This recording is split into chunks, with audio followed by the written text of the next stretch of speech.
Hello everyone.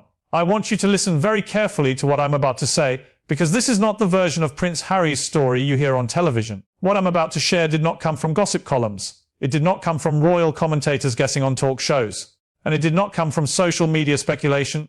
This information comes from private discussions, legal briefings, and conversations that took place behind closed doors over the past several months. Conversations involving Prince Harry, his legal advisor, and individuals who still operate inside the royal system. And according to multiple insiders, there is one sentence Prince Harry has reportedly repeated more than once in private. Not to the press, non-camera, not for sympathy, but quietly. And that sentence is this: "I didn't understand what leaving would actually mean." That sentence, according to those who heard it, sums up his single biggest regret. Before we go any further, subscribe now. Because stories like this don't trend, they're buried. And once you hear the full picture, you'll understand why. Let's rewind. When Prince Harry and Meghan Markle stepped away from royal duties, the public narrative was simple. They wanted freedom, they wanted privacy, they wanted control over their own lives. And at the time, Harry genuinely believed that was possible without permanent consequences.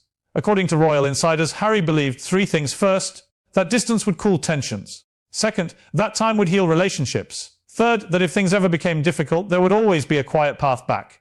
But what Harry is now reportedly realizing is this: you can leave the royal system, but the system does not pause while you're gone.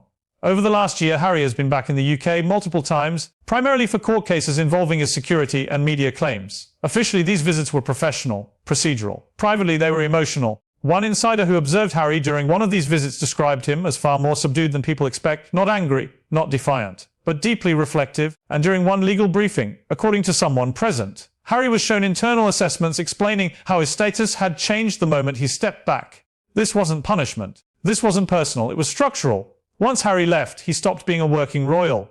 And once that happened, a series of protections, privileges, and informal channels disappeared automatically. That's when the reality reportedly set in. Harry hadn't just left a role, he had exited an entire ecosystem. One Palace Link source explained it this way: when you're inside, doors open quietly. When you leave, they don't slam, they simply stop opening.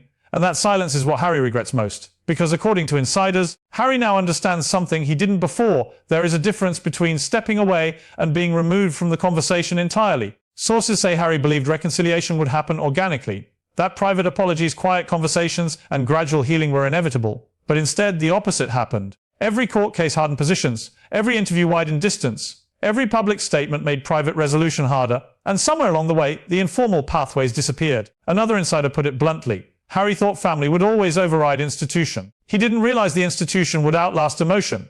That realization reportedly hit hardest when Harry recognized how much had changed without him. New roles were defined. Responsibilities were reassigned. Decision-making moved on, and Harry was no longer part of that loop. According to those close to the situation, Harry's regret is not about money.